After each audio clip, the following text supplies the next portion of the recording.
சாந்தி. இன்றைக்கு 18 November 2024 pop தாதாவினுடைய சாக்கார முரளியை நாம் கேட்கப் போகிறோம். இந்த முரளியில் பாபா தன்னுடைய பாகம் அவினாஷி வைத்தியர் இது பற்றி மிக அழகாக விளக்குகிறார். மேலும் நாம் எப்பொழுது பாபாவின் குழந்தை ஆகிறோமோ அப்பொழுதே பாபா கூறுகிறார், நாம் மாயைக்கு சவால் விடுகிறோம், போர்க்களத்தில் இருக்கிறோம். எனவே பாபா ஆசிரியர் மட்டுமின்றி ஒரு வித்தை கற்றுக் கொடுக்கக்கூடிய மாஸ்டராகவும் இருக்கிறார். மாயை எப்படி நாம் வெல்வது, மாயை எவ்வாறு நமக்கு தடைகளை ஏற்படுத்துகின்றது, அது பற்றிய விளக்கங்களையும் மிக அழகாக கூறுகிறார். மாயை அல்லது ராவணன், இது ராவண ராஜ்யம் என்பதில் ராவணன் நமக்கு மிகப்பெரிய எதிரி. ஒரு எதிரியை பற்றி நாம் நன்றாக தெரிந்து கொண்டோம் என்றால் தானே அவர் மீது வெற்றி அடைய முடியும். அதற்கான யுக்திகளையும் பாபா இந்த சாக்கார முரளியில் மிக அழகாக விளக்குகிறார். ஓம் சாந்தி. காலை முரளி பாப் தாதா மதுபன். இனிமையான குழந்தைகளே, தந்தை அவினாஷி வைத்தியர் ஆவார். அவர் ஒரே ஒரு மகா மந்திரத்தின் மூலமாக உங்களுடைய எல்லா துக்கங்களையும் தூரப்படுத்தி விடுகிறார். இன்றைய கேள்வி, மாயை உங்களுக்கு இடையில் ஏன் தடையை ஏற்படுத்துகிறது? ஏதாவது ஒரு காரணம் அதற்கானது கூறுங்கள். விடை, 1. ஏனென்றால் நீங்கள் மாயனுடைய பெரியதிலும் பெரிய வாடிக்கையாளர் ஆவீர்கள். அவருடைய வாடிக்கை மாயனுடையது முடிந்து போகும்பொழுது அதற்கு அது துடிக்கிறது. எனவே அது தடை ஏற்படுத்துகிறது. 2. அவினாஷி வைத்தியர் உங்களுக்கு மருந்து கொடுக்கிறார். அப்பொழுது மாயனுடைய வியாதி மறுபடியும் பொங்கி எழுகின்றது. எனவே தடைகளுக்கு பயப்படக்கூடாது. மன்மனாபவ என்ற மந்திரத்தின் மூலமாக மாயை ஓடி போய்விடும். ஓம் சாந்தி. தந்தை அமர்ந்து குழந்தைகளுக்கு புரிய வைக்கிறார். மனிதர்கள் மனதினுடைய அமைதி, மன அமைதி, மன அமைதி என்று கூறி குழப்பத்திலே போய்விடுகிறார்கள். தினமும் ஓம் சாந்தி என்றும் கூறவும் செய்கிறார்கள். ஆனால் அதனுடைய அர்த்தத்தை புரியாத காரணத்தினால் அமைதியை வேண்டிக் கொண்டே இருக்கிறார்கள். கூறவும் செய்கிறார்கள், ஐ எம் ஆத்மா, அதாவது ஐ எம் சைலன்ஸ். என்னுடைய சுய தர்மம் என்பதே சைலன்ஸ், அமைதி. பிறகு சுயதர்மமே அமைதி என்றால் பிறகு எதற்காக வேண்ட வேண்டும்? அர்த்தம் தெரியாத காரணத்தினால் பிறகும் வேண்டிக் கொண்டே இருக்கிறார்கள். இது ராவண ராஜ்யம் ஆகும் என்பதை நீங்கள் புரிந்துள்ளீர்கள். ஆனால் இது கூட புரியாமல் இருக்கிறார்கள். ராவணன் பொதுவாக முழு உலகத்திற்கும், குறிப்பாக பாரதத்திற்கும் எதிரியாக இருக்கிறார். எனவேதான் ராவணனை எரித்து கொண்டே இருக்கிறார்கள். இப்படி யாராவது ஒரு மனிதர் இருக்கிறாரா, ஒருவரை நீங்கள் வருடம் எரித்து கொண்டே இருப்பது போல? இவரையோ பல பிறவிகளாக கல்பமாக எரித்து கொண்டே வருகிறார்கள். ஏனென்றால் இவர் உங்களுடைய எதிரி, மிக பெரிய எதிரி ஆவார். 5 விகாரங்களில் எல்லாருமே சிக்கியிருக்கிறார்கள். பிறவியே பிரஷ்டாச்சாரம், அதாவது விகாரத்தினால் ஏற்படுகிறது. எனவே ராவணனுடைய ராஜ்யமாகியது. இந்த நேரத்தில் ஏராளமான துக்கம் இருக்கிறது. இதற்கு கருவியாக இருப்பவர் யார்? ராவணன். இது யாருக்குமே தெரியாது. எந்த காரணத்தினால் துக்கம் ஏற்படுகிறது? இதுவோ ராஜ்யமே ராவணனுடையது. எல்லாரை விட பெரிய எதிரி அந்த ராவணன் தான். ஒவ்வொரு வருடமும் அந்த ராவணனுடைய பொம்மை எஃபிஜி கொடும்பாவை அமைத்து எரித்து கொண்டே இருக்கிறார்கள். நாளுக்கு நாள் இன்னும் பெரியதாக அந்த பொம்மையை அமைத்து கொண்டே போகிறார்கள். துக்கமும் அதிகரித்து கொண்டே போகிறது. இத்தனை பெரிய பெரிய சாது, சந்நியாசி, மகாத்மாக்கள், ராஜாக்கள் ஆகியோரெல்லாம் இருக்கிறார்கள். ஆனால் ஒரே ஒருவருக்கு கூட ராவணன் நம்முடைய எதிரி என்பதே தெரியாது. வருடா வருடம் அவரை எரிக்கிறோமே, அவர் நமக்கு எதிரி தெரியாது. பிறகு குஷி கொண்டாடுகிறார்கள். நினைக்கிறார்கள், ராவணன் இறந்து விட்டான், நாம் போய் லங்கைக்கு அதிபதியாகிவிடலாம். ஆனால் எஜமானராக ஆவதே கிடையாது. எவ்வளவு பைசா செலவு செய்கிறார்கள். ராவணனை எரித்து பிறகு இலங்கையை கொள்ளையடிக்கிறார்கள். ஒன்றுமே புரிந்து கொள்வதில்லை. ஏன் ராவணனை கொல்வது, பிறகு ராவணனை ஏன் எரிக்கிறோம்? இந்த நேரத்தில் எல்லாருமே விகாரங்களின் சிறையில் மாட்டியிருக்கிறார்கள். அரை கல்பம் ராவணனை எரிக்கிறார்கள். ஏனென்றால் துக்கமுடையவர்களாக இருக்கிறார்கள். புரிந்தும் இருக்கிறார்கள், ராவணனுடைய ராஜ்யத்தில் நாம் மிகவுமே துக்கத்தில் இருக்கிறோம். சத்தியத்தில் இந்த 5 விகாரங்கள் இருக்கவே இருக்காது என்பதையும் புரியாமல் இருக்கிறார்கள். இந்த ராவணனை எரிப்பது அதெல்லாம் சத்தியத்தில் இருக்காது.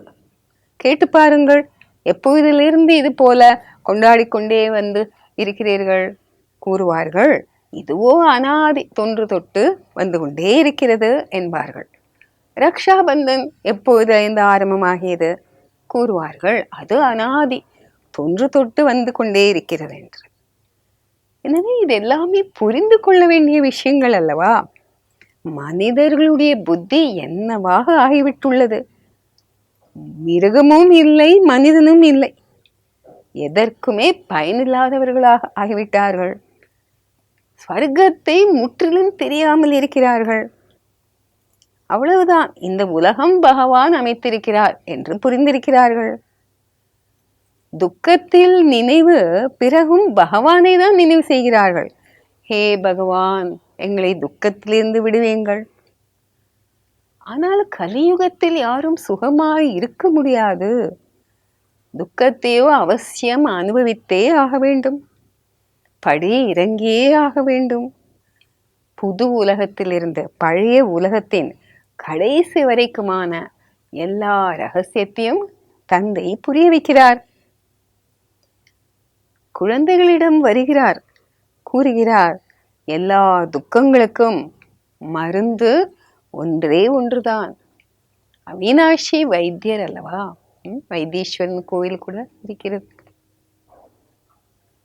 21 பிறவிகளுக்கு எல்லாரையும் துக்கங்களிலிருந்து விடுவித்து விடுகிறார். அந்த வைத்தியர்கள் அவர்களே நோய்வாய்ப்படவும் செய்கிறார்கள். இவரோ அவினாஷி வைத்தியர் ஆவார். துக்கம் கூட ஏராளமாக இருக்கிறது, சுகம் கூட ஏராளமாக இருக்கிறது என்பதை கூட நீங்கள் புரிந்துள்ளீர்கள். தந்தை ஏராளமான சுகத்தை கொடுக்கிறார். அங்கு, அதாவது சத்தியத்தில், துக்கத்தின் பேரடையாளமே இருக்காது. சுகமாக ஆவதற்கு ஒரே ஒரு மருந்துதான். என்ன? என்னை மட்டும் நினைவு செய்தீர்கள் என்றால் பாவனமாக, சத்தோப்பிரதானமாக ஆகிவிடுவீர்கள். எல்லா துக்கங்களும் விலகி போய்விடும். பிறகு சுகமே சுகமாக இருக்கும். பாடவும் படுகிறது, தந்தை துக்கு ஹர்த்தா சுக கர்த்தா, அதாவது துக்கத்தை நீக்கி சுகமளிப்பவர். அரை கல்பத்திற்கு உங்களுடைய எல்லா துக்கங்களும் விலகி போய்விடுகிறது. நீங்கள் உங்களை ஆத்மா என்று மட்டும் புரிந்து தந்தையாக என்னை நினைவு செய்யுங்கள். ஆத்மா மற்றும் உடல் இரண்டினுடைய விளையாட்டுதான். நிராகார ஆத்மா அவினாஷி, அழியாதது. மேலும் சாக்கார சரீரம் வினாஷி, அழியக்கூடியது. இதனுடைய விளையாட்டு தான் நடக்கிறது. இப்பொழுது தந்தை கூறுகிறார், தேகம் உள்பட தேகத்தின் அனைத்து சம்பந்தங்களையும் மறந்து விடுங்கள். இல்லறத்தில் இருந்தபடியே உங்களே புரிந்திருங்கள். நாம் இப்பொழுது வீட்டிற்கு திரும்பி செல்ல வேண்டும். பதித்து, அதாவது தூய்மையற்றவர்கள் செல்ல முடியாது. எனவே என் ஒருவனை நினைவு செய்தீர்கள் என்றால் சத்தோ பிரதானமாக ஆகிவிடுவீர்கள். தந்தையிடம் மருந்து இருக்கிறது தானே? இதுவும் நான் கூறுகிறேன்.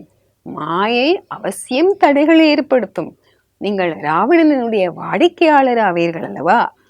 அவருடைய வாடிக்கை போய்விட்டது என்றால் கண்டிப்பாக அது துடித்து போகும், குழப்பத்தில் வரும். எனவே தந்தை புரிய வைக்கிறார், இதுவோ படிப்பு தான், மருந்து என்று ஒன்றும் கிடையாது. ஆனால் மருந்து என்பது நினைவுடைய யாத்திரை. ஒரே ஒரு இந்த மருந்தின் மூலமாக உங்களுடைய எல்லா துக்கங்களும் நீங்கி போய்விடும். என்னை நீங்கள் நிரந்தரமாக நினைவு செய்து கொண்டே இருக்கக்கூடிய முயற்சி செய்தீர்கள் என்றால் அப்பொழுதுதான் எல்லா துக்கங்களும் நீங்கி போகும். பக்தி மார்க்கத்தில் இது போல நிறைய பேர் இருக்கிறார்கள். அவர்களுடைய வாய் அசைந்து கொண்டே இருக்கும். ஏதாவது ஒரு மந்திரத்தை, ராமநாமத்தை ஜபித்து கொண்டே இருப்பார்கள். அவர்களுக்கு குருவினுடைய மந்திரம் கொடுக்கப்பட்டிருக்கும். இத்தனை முறை நீ தினமும் ஜபிக்க வேண்டும். அவர்களுக்கு கூறுவார்கள், ராமருடைய ராமநாமத்தின் மாலையை ஜபிப்பாய். இதற்குத்தான் ராமநாமத்தின் தானம் என்றும் கூறுவார்கள். இது மாதிரி நிறைய ஸ்தாபனங்கள் கூட அமைக்கப்பட்டுள்ளது. ராம் ராம் என்று ஜபித்து கொண்டே இருப்பார்கள். ஏனென்றால் எவ்வளவு நேரம் ஜபிக்கிறார்களோ அவ்வளவு நேரம் சண்டே சச்சரவு எதுவும் நடக்காதல்லவா? அதிலேயே மும்முரமாக பிஸியாக இருந்து விடுவார்கள். யாராவது ஏதாவது கூறினால் கூட அதற்கு பதில் கொடுக்க ரெஸ்பான்ஸ் செய்ய மாட்டார்கள். மிகவும் கொஞ்சம் பேர் அது போல செய்கிறார்கள். இங்கு பிறகு தந்தை புரிய வைக்கிறார், ராம் ராம் என்று நீங்கள் வாயால் எதுவுமே கூற வேண்டாம். இது அஜப்பா ஜாப், அதாவது தொடர்ந்து ஜபிக்க வேண்டும் என்றால் தந்தையை நினைவு செய்து கொண்டே இருங்கள், அது மட்டுமே செய்ய வேண்டும் என்பார்.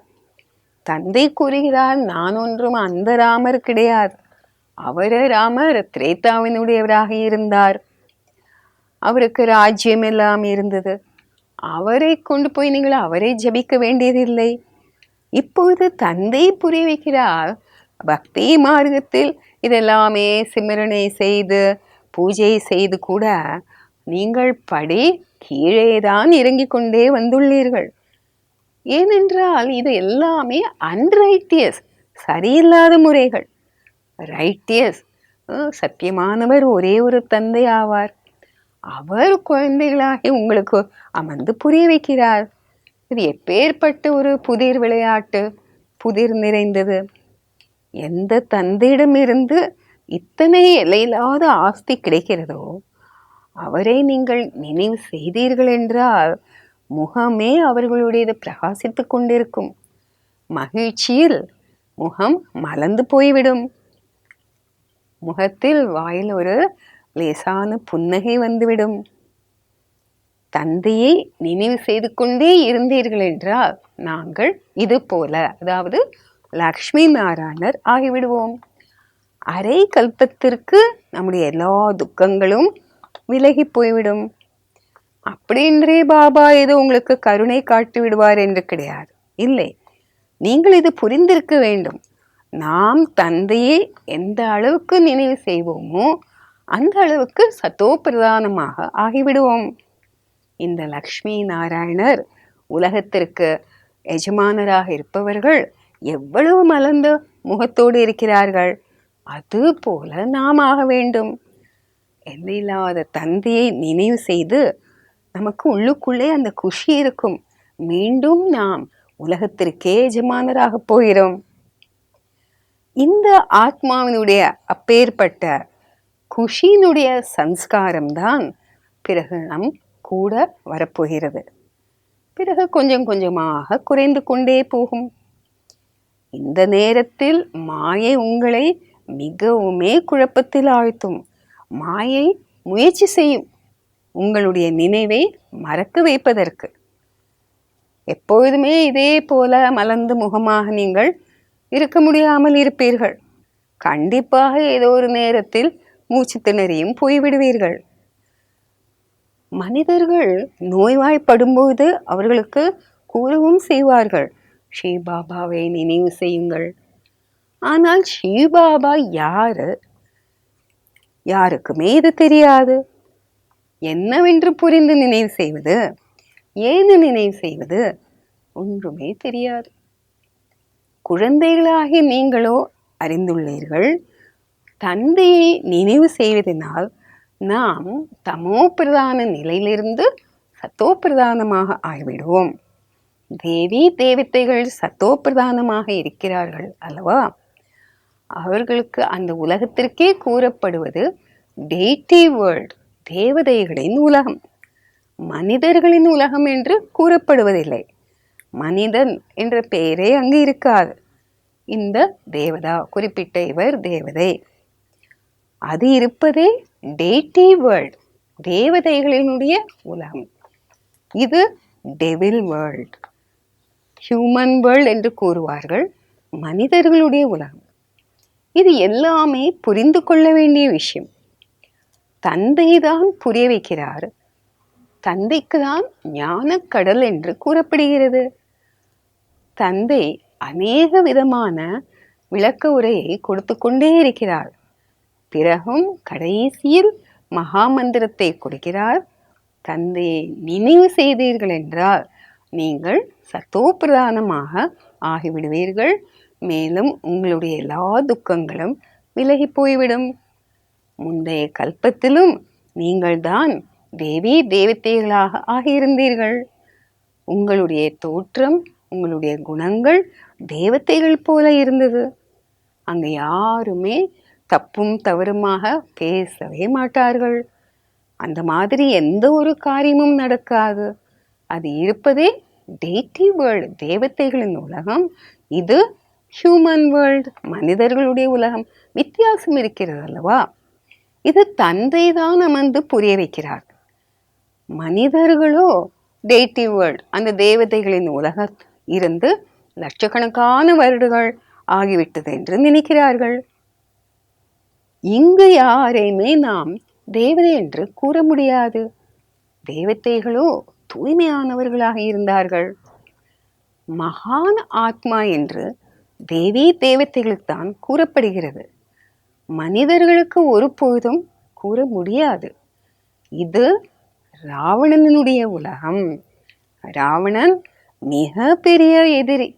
அவரை போல ஒரு எதிரி யாருமே இருக்க மாட்டார்கள். ஒவ்வொரு வருடமும் நீங்கள் ராவணனை எரிக்கிறீர்கள். அது யார்? யாருக்குமே தெரியாது. அவர் ஒன்றும் மனிதன் கிடையாது. இது 5 விக்காரங்களை குறிக்கிறது. எனவேதான் இதற்கு ராவண ராஜ்யம் என்று கூறப்படுகிறது. 5 விக்காரங்களின் ராஜ்யம் அல்லவா? எல்லாருக்குள்ளும் அந்த 5 விக்காரங்கள் இருக்கிறது. இது துர்கதி மற்றும் சத்கதியினுடைய விளையாட்டு அமைக்கப்பட்டுள்ளது. இப்பொழுது நீங்கள் சத்கதியினுடைய காலம், அது பற்றினுடைய விஷயங்களை கூட தந்தை புரிய வைத்திருக்கிறார். சத்கத்தினுடைய காலம் எவ்வளவு, துர்கத்தினுடைய காலம் எவ்வளவு என்பதையும் புரிய வைத்திருக்கிறார். நீங்கள்தான் உயர ஏறுகிறீர்கள், பிறகு நீங்கள்தான் கீழே விழுகிறீர்கள். சிவ ஜெயந்தி கூட பாரதத்தில் தான் ஏற்படுகிறது. ராவண ஜெயந்தி கூட பாரதத்தில் தான் ஏற்படுகிறது. அரை கல்பம் இருப்பது தேவதைகளின் உலகம். லக்ஷ்மி நாராயணர், ராமர், சீதையின் ராஜ்யம் நடக்கிறது. இப்பொழுது குழந்தைகளாகி நீங்கள் எல்லாருடைய பயோகிராஃபி, வாழ்க்கை சரித்திரத்தை அறிந்துள்ளீர்கள். முழு மகிமை எல்லாமே உங்களுடையதாகும். நவராத்திரியின் பொழுது பூஜை ஆகியவை கூட உங்களுக்கு தான் நடக்கிறது. நீங்கள் தான் ஸ்தாபனை செய்கிறீர்கள். ஸ்ரீமத் படி நடந்து நீங்கள் உலகத்தை மாற்றுகிறீர்கள். எனவே ஸ்ரீமத் படி முழுமையாக நடக்க வேண்டும் அல்லவா? வரிசை கிரமமாக புருஷார்த்தம், அதாவது முயற்சி செய்து கொண்டே இருக்கிறீர்கள். ஸ்தாபனை நடந்து கொண்டே இருக்கிறது. இதில் சண்டை ஆகிய விஷயங்கள் பற்றி எதுவும் கிடையாது. இது புருஷோத்தம சங்கமிகம். இது முற்றிலுமே தனிப்பட்டது என்பதை நீங்கள் புரிந்துள்ளீர்கள். பழைய உலகத்தின் முடிவு, புதிய உலகத்தின் ஆரம்பம். தந்தை வருவதே பழைய உலகத்தை மாற்றம் செய்வதற்காக. உங்களுக்கு தந்தை நிறையவே புரிய வைக்கிறார். ஆனால் நிறைய பேர் மறந்து விடுகிறார்கள். ஒரு சொற்பொழிவு நிகழ்த்திய பிறகு நினைவிற்கு வரும், ஐயோ இந்த இந்த பாயிண்ட்ஸு குறிப்புகளை நான் சொல்லியிருக்கலாமே என்று. மிக சரியாக கல்பமாக எப்படி ஸ்தாபனை நடந்திருந்ததோ அதே போலதான் நடந்து கொண்டே இருக்கும். யார் எந்த பதவியை அடைந்தார்களோ அதையே தான் அடைவார்கள். எல்லாரும் ஒரே போல பதவி அடைய முடியாது. உயர்ந்ததிலும் உயர்ந்த பதவி அடைபவர்களும் இருக்கிறார்கள், குறைந்ததிலும் குறைந்த பதவி அடைபவர்களும் இருக்கிறார்கள். யார் நெருங்கிய குழந்தைகளாக இருக்கிறார்களோ அவர்கள் இனி போக போக நிறையவே அவர்கள் ஃபீலிங், அதாவது உணர்வார்கள். ஓ, இவர் பணக்காரர்களுக்கு தாசி ஆவார், இவர் ராஜ்ய குடும்பத்தில் தாசி ஆவார், இவர் பெரிய பணக்காரர் ஆவார். பணக்காரர்களே அவ்வப்போது உள்ளே இன்வைட்டு, அழைப்புதல் கொடுப்பார்கள் அல்லவா? எல்லாரையும் இன்வைட் செய்வார்களா என்ன? எல்லாரும் ராஜா முகத்தை பார்க்க முடியுமா என்ன? ஒரு சிலரை அழைப்பார்கள். தந்தை கூட பிரம்மா வாய் மூலமாக புரிய வைக்கிறார். எல்லாரையும் ஒன்றாக முன்னால் பார்க்க முடியுமா என்ன? நீங்கள் இப்போது நேரடியாக முன்னால் வந்துள்ளீர்கள், தூய்மையாக ஆகியுள்ளீர்கள். இப்படி கூட நடக்கிறது. அப்பவித்திர தூய்மையற்றவர்கள் வந்து இங்கு உட்காருகிறார்கள். ஏதாவது கொஞ்சம் கேட்டால் பிறகு தேவதை ஆகிவிடலாம் என்று. பிறகும் கொஞ்சம் கேட்கிறார்கள் என்றால் கொஞ்சம் தாக்கம் ஏற்படும். கேட்பதில்லை என்றால் பிறகு வரவே மாட்டார்கள். எனவே அடிப்படையான விஷயம் தந்தை கூறுகிறார், மன்மனா பவ, மனதால் என்னை நினைவு செய்யுங்கள்.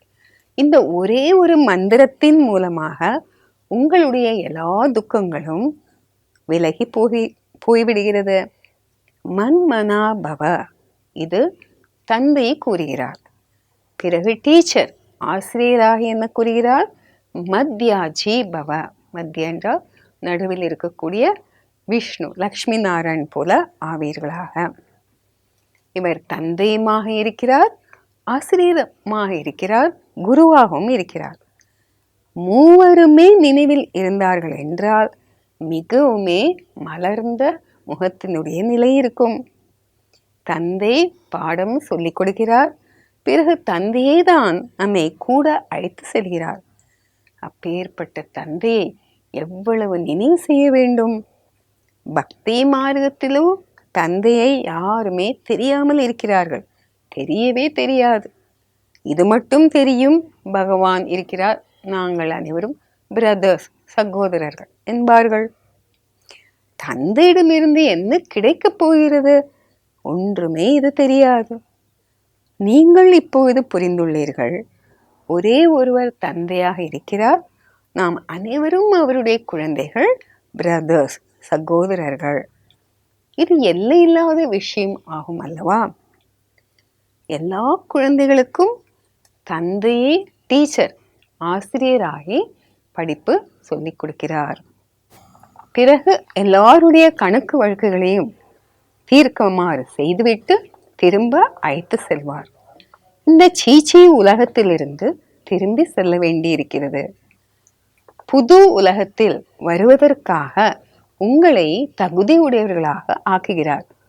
யாரெல்லாம் லாயக்கு தகுதியுடையவர்களாக ஆகிறார்களோ அவர்கள் சத்தியத்தில் வருகிறார்கள். நல்லது, இனிமேலும் இனிமையான, காணாமல் போய் வெகுகாலம் கழித்து கண்டெடுக்கப்பட்ட குழந்தைகளுக்கு தாயும் தந்தையுமான பாப் தாதாவின் அன்பு நினைவு மற்றும் காலை வணக்கம். ஆன்மீக தந்தையின் ஆன்மீக குழந்தைகளுக்கு நமஸ்காரம். நாம் ஆன்மீக குழந்தைகளின் ஆன்மீக தந்தைக்கு நமஸ்காரம். தாரணைக்கான முக்கிய சாரம். முதல் பாயிண்ட், நம்முடைய நிலையை எப்பொழுதுமே ஒரே ரசனை உடையதாக மற்றும் மகிழ்ச்சியான முகத்துடன் இருக்கக்கூடிய அந்த மனநிலையை அமைத்துக் கொள்வதற்காக தந்தை, ஆசிரியர் மற்றும் சத்குரு மூவரையுமே நினைவு செய்ய வேண்டும். இங்கிருந்துதான் நாம் அந்த குஷியினுடைய சம்ஸ்காரத்தை நிரப்ப வேண்டும். ஆஸ்தியினுடைய நினைவின் மூலமாக நம்முடைய முகம் எப்பொழுதுமே பிரகாசித்து கொண்டு இருக்க வேண்டும். செகண்ட் பாயிண்ட், ஸ்ரீமத் படி நடந்து முழு உலகத்தை மாற்றம் செய்வதற்கான சேவை செய்ய வேண்டும். 5 விகாரங்களில் சிக்கி இருப்பவர்களை அதிலிருந்து வெளியேற்ற வேண்டும். தங்களுடைய சுய தர்மத்தின் அறிமுகத்தை அவர்களுக்கு கொடுக்க வேண்டும். இன்றைய வரதானம், அனைவர் மீதும் தங்களுடைய பார்வை மற்றும் பாவனையை அன்பினுடையதாக வைத்திருக்கக்கூடிய அனைவருக்கும் பிரியமான ஃபரிஷ்தா ஆவீர்களாக.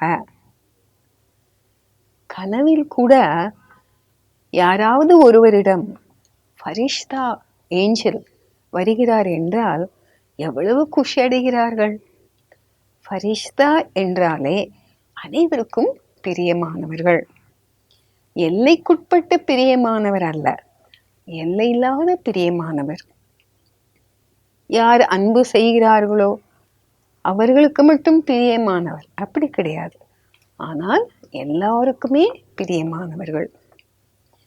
யார் எப்பேற்பட்ட ஆத்மாவாக இருந்தாலும் சரி, ஆனால் உங்களுடைய பார்வை, திருஷ்டி, உங்களுடைய பாவனை அன்பினுடையதாக இருக்க வேண்டும். இதற்குத்தான் அனைவருக்கும் பிரியமானவர் என்று கூறப்படுகிறது. யாராவது இன்சல்ட் செய்கிறார்கள், அவமதிக்கிறார்கள், வெறுப்பூட்டுகிறார்கள், அப்போது கூட அவர்கள் மீது அன்பினுடைய அல்லது நன்மை செய்யக்கூடிய பாவனை உருவாக வேண்டும். ஏனென்றால் அந்த நேரத்தில் அந்த ஆத்மா வசப்பட்டு இருக்கிறார். எனவே நம்முடைய பாவனை அவர்கள் மீது அன்பினுடையதாக மட்டுமே இருக்க வேண்டும். அவர்கள் அவமதித்தாலும் நம்மை வெறுத்தாலும் நாம் அவர்கள் மீது அன்பான நன்மை செய்யும் பாவனை உடையவர்களாக இருக்க வேண்டும். இன்றைய ஸ்லோகன், யார் எல்லா பிராப்திகளிலும் நிறைந்திருக்கிறார்களோ அவர்களே சதா மகிழ்ச்சியானவர்களாக, சதா சுகமுடையவர்களாக மற்றும் குஷி என்ற அதிர்ஷ்டம் உடையவர்களாக இருப்பார்கள். யார் எல்லா பிராப்திகளிலும் நிறைந்திருக்கிறார்களோ அவர்கள் எப்படி இருப்பார்கள்? பாபா 3 அடையாளங்கள் சொல்கிறார்.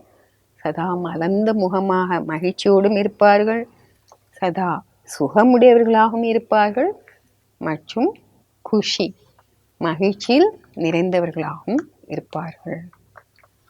ஓம் சாந்தி.